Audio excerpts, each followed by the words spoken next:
occurrence for me. So I've never done one of these online meetings, so bear with me a little bit.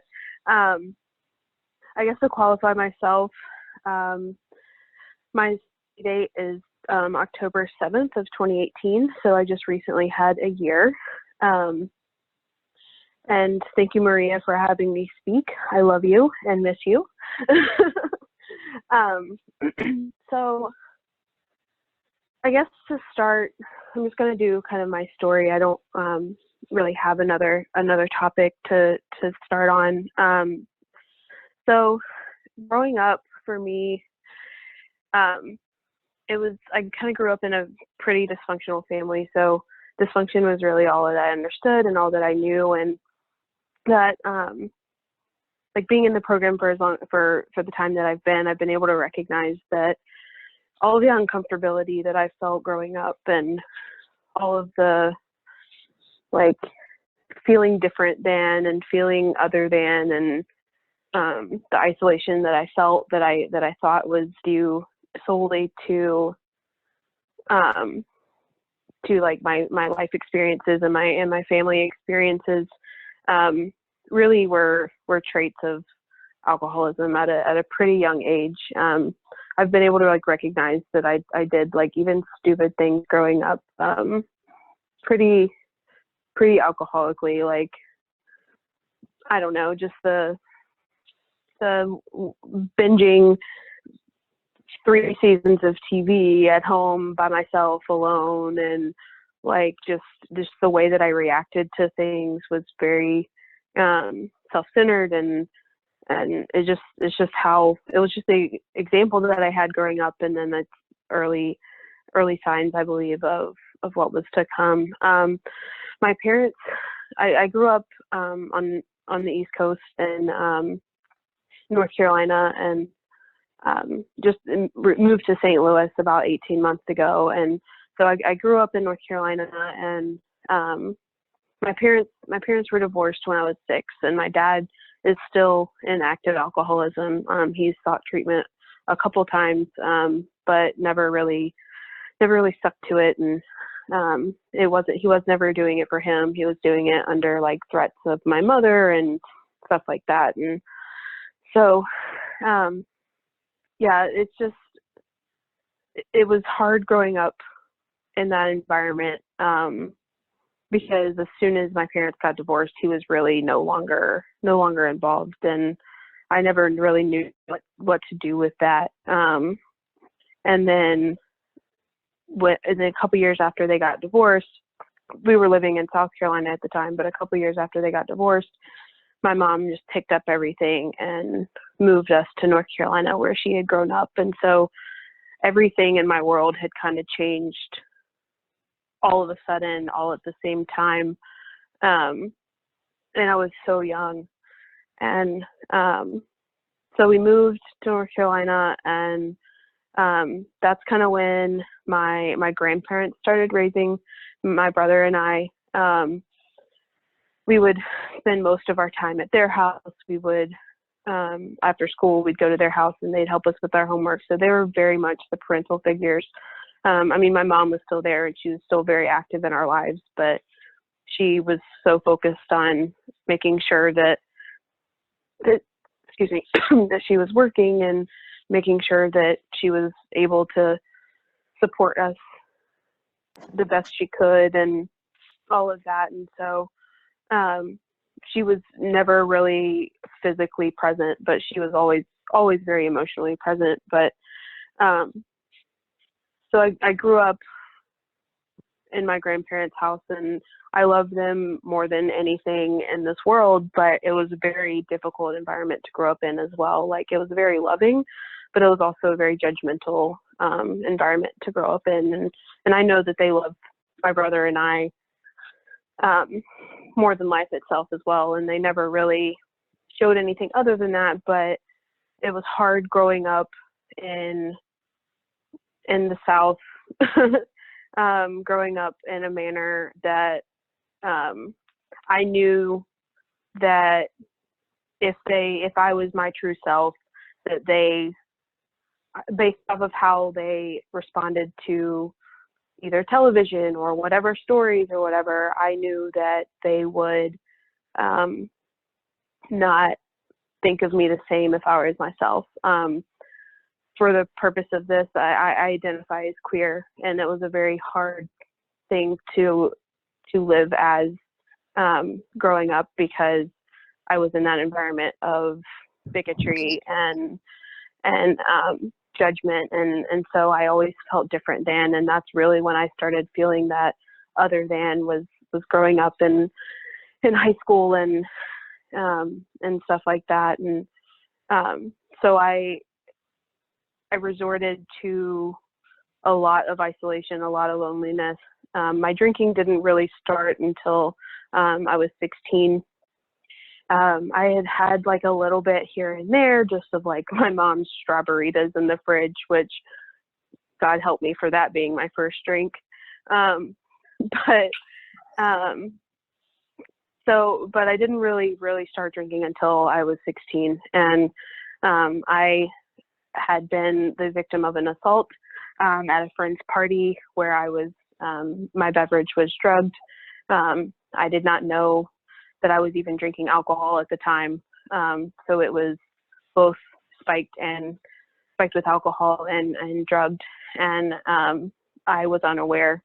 And so I don't have a whole lot of memory of the incident, but after that, I really took to alcohol as my coping mechanism, because of the loss of memory of the incident. I knew that it would make me forget things, and it would help me forget things. And it was my coping mechanism for quite some time. Didn't really take a whole lot of time for me to start having consequences for my actions. Between May of the year that I was 16 and until I was like almost 16 and a half until I was 7. It took a little over a year for me to get about 5, I think in like 5 underage drinking tickets and a couple of minor possession charges and stuff like that. And so luckily, because I had the grandparents that I had, they had a lawyer that was able to get a deal that if I went to AA and got sober, that my record would be expunged. If I, when I turned 19, they would expunge it. And so that's what I did. So I went into AA for the first time when I was 17 and a half, and did what I needed to do, did what they wanted me to do, stayed sober. And then went to college, and I made it through my freshman year of college sober, and then partway through my sophomore year, before I turned 21, I went back out again. Just there was a lot that had happened that year in college that the only thing that I knew was to turn to alcohol for my coping mechanism. At the time, I was dating someone in the Marines, and he was unfortunately killed in action that year right before Thanksgiving. I had lost a couple friends, just a lot of loss and grief that I didn't know how to handle, and so I turned to the only coping mechanism that I still had left, because I was dry at the time, but I was not sober. I was no longer working a program. After my record got expunged, I didn't work a program anymore. What I needed to do to benefit myself in that regard, and then didn't stick with it. And so I spent the last couple years of college doing a whole lot of damage to myself. I didn't really reap any more legal consequences, but I know that I reaped a lot of emotional and a lot of physical consequences for my actions. I was drinking. I went to one of the biggest party schools in North Carolina, and I was I was drinking probably at least 5 or 6 nights a week and pretty heavily. And then my brother was in the theater program, and so his theater parties were super crazy, and every drug known to mankind was there. And I knew that because of my prior history at parties in high school that I got really anxious at them, but I knew that that was where I wanted to be because it was where I had the access to substances. But going to parties at my brother's apartment felt safe to me because like I knew that like I could get in trouble and I could like do things that would get me in trouble, but I would be at least safe from other people. The only person that could harm me there was me, because I knew that I had my big brother there. And so I went hard in college, and it was pretty bad. And then I ended up moving home for my final semester of college, and because I was doing a practicum internship type thing, and moving into the house that my mom had just moved into with her new husband, or whatever he was. I don't know what stage of their relationship it was then. I don't remember. But moving into their house was really hard for me, and it was not a good environment. And then I ended up getting kicked out due to differences in views and the way that I see the world is the easiest and least political way I can say it. But it was hard. And so I ended up moving back in with my grandparents, and it was really sad because like I would do everything I could to hide it from them. Like I didn't want them to know that I was drinking. They had no idea. They had no idea either my brother or I were in active addiction. And it was hard because I felt so guilty, but I didn't care at the same time. And so like I would put them to bed and I would take care of them and I would do my duties as their caregivers, but then I would like immediately leave and lie to them about where I was going. And I would go to my bar. I had a bar that like as soon as I walked in, they knew my order and had it. So before I could even really get comfortable in the chair, it was sitting in front of me. And so that was my place. And I'd go and I'd drink, and then I'd drive home when I shouldn't drive home. And because I didn't, if they had woken up the next morning and my car wasn't there, then they would call the cavalry and I would be busted. And so I did what I thought I had to do to kind of keep it under wraps. And then I ended up, my grandfather had passed away in 2017, and that was a huge blow for me. I was at his bedside holding his hand as he passed, and I didn't know how to handle that. It was one of those things that like now I'm like still very, very much still in the grieving process, because I didn't really grieve then.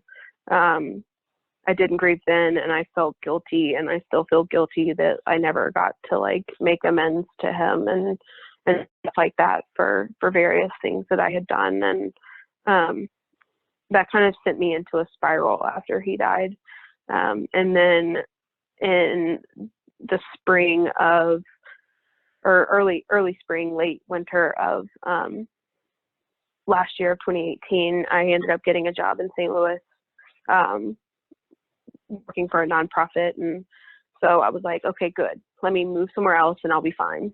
I'll move somewhere else and it'll all be good. And I moved here, and it wasn't all good because I ended up working somewhere that was full of trauma, dealing with trauma on a daily basis. And again, I didn't know how else to cope. And so I continued doing what I was doing back home, but in a different environment and a less safe environment. And it just, I knew I was going to get caught. And so last fall, my brother had gotten into some trouble. He's also sober. But last fall he did some things that really scared me scared me into realizing that I needed to make some changes. And there were a couple close calls, and I had to, like, I don't know, it was just really hard to watch him be the way he was. And so I was just, it scared me into, like, I realized that I was getting so upset at everything he was doing, but I was doing the same exact thing. I just didn't have the same consequences, and I didn't want those same consequences. So I had to do something. And so I came into the program last October, and it was hard. It was hard because I was, like, by myself, and the only friends that I had in St. Louis were drinking buddy friends. I didn't know anybody else, because as soon as I got here, as soon as I moved here, those were the people that I met, and those were the people that I hung out with. And so I really turned to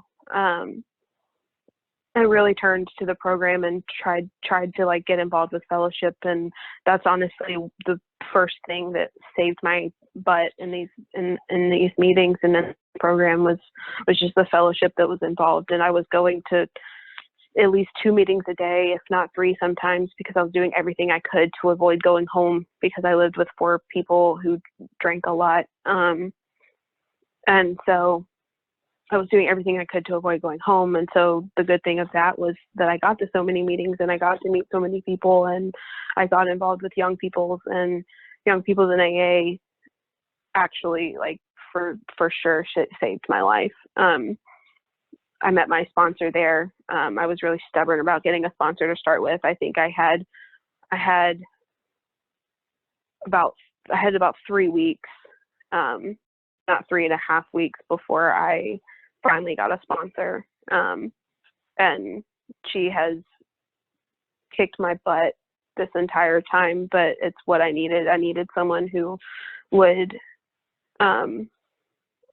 teach me, and who would expect things from me, but also do it in a tender and loving way. And that's exactly what I got. And I'm thankful for what she has taught me, because if it weren't for her pushing me to call her every day, even though it was the most awkward thing I've ever done in my life, to just cold call someone that I don't know and try to tell them all of my stuff, like, it was just super weird for me. I'm a very private, very introverted person, and so it was really hard to, like, just randomly cold call somebody. And then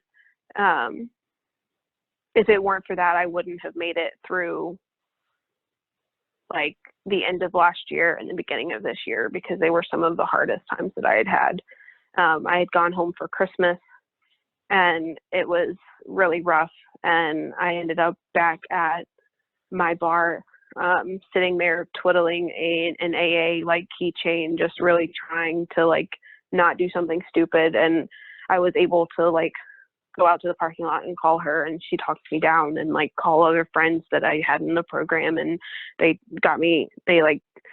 weren't physically there, but they were there the way that I needed them in the moment. And then Christmas Eve, my brother had gotten so drunk that he was standing on the top of a parking garage in downtown Raleigh, and he was about to jump, and I had to go get him from down there. And it was one of the hardest things I've ever had to do, is to see him in that state. And so that was when I, like, really, like, he knew that I was in the program, and I knew not to, like, force anything on him, but that was kind of my opening and sharing what I've gotten out of this with him without being forceful about it. He knew that something was different about me, but he didn't really get it. And so being able to use what I've learned in this program to kind of shine a light on the hope that there is, really kind of gave me that extra push to stick to it. And so eventually that January, or this past January, he got into the program, and I kind of was able to breathe, because I was a very, very codependent in that relationship, and that I had to make sure that I was there to, like, to try to help him, or every time he needed somebody, I was, like, trying to rescue him from somewhere, and it was not healthy. But once he at least was attempting to get sober, I was able to kind of step back and analyze that, and was able to not be as involved in that. And now our relationship is so much better because I'm not, I'm using the tools that I've learned in this program to have a healthy relationship, which is not something that we've ever really had. So it's just amazing what this program can do. In the past year, and you past a little over a year, has been really, really tough. I've had a lot of things happen in sobriety that if I didn't have the people that I met in the fellowship that I have, like, it's just crazy. The tools that we learn to be able to go on with life and to experience life in a way that is so hopeful, and so not to be cheesy, but the joyous and happy, joyous and free, like, really is just, it's amazing. We all have hard days, but at the core of life in this program is that happy, joyous and free. And I guess I think I'm about out of time, so I guess I'll end there. But it's been an amazing ride, and this was kind of weird experience to do this over the phone, but it was good. So thank you, Maria, for asking me to speak. And yeah, I guess I'll end there. Thanks, Hannah. Thanks, Hannah. Thanks, Hannah. All right. Thank you for sharing. Now we have a brief announcement about the 7 Tradition. The Fifth Dimension Young People's Group has expenses such as ASL interpretation, unlimited Zoom access, and other technical costs. We have been struggling to meet these expenses, so we are asking AA members to support this meeting if they are able. This is not required. Please only give what you can and respect the 7th tradition of AA, which states that we are fully self-supporting, declining outside contributions. This means you should only contribute to our group if you believe you have a problem with alcohol. Details about how to contribute will be pasted in the chat. Please stay after the meeting or email the treasurer if you